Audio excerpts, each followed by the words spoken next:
On admire les vertus évangéliques, on voudrait être charitable comme Jésus. On essaie pour cela de se corriger de ses défauts. Mais on compte trop sur nos forces. Faisons une comparaison. Si la pesanteur est une force, et elle l'est, nous cherchons dans notre combat de chaque jour à être de plus en plus fort, c'est-à-dire de plus en plus pesant, alors qu'il faudrait être de plus en plus léger pour nous abandonner comme un bouchon qui flotte au fil de l'eau, au courant de l'amour de Dieu, qui veut nous emporter bien au-delà de tout ce que nous pouvons atteindre.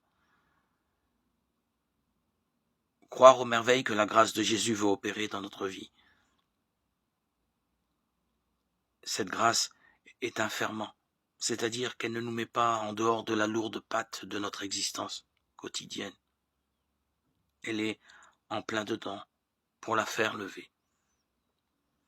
La vie chrétienne n'est pas d'abord une vie vertueuse, elle est d'abord une vie contemplative. Jésus ne s'est pas incarné pour nous apprendre une perfection, une sagesse. Il est venu nous révéler son Père et nous donner son esprit pour que nous soyons des fils en lui. C'est une révélation vue d'une relation. Que cette relation avec la bonté même,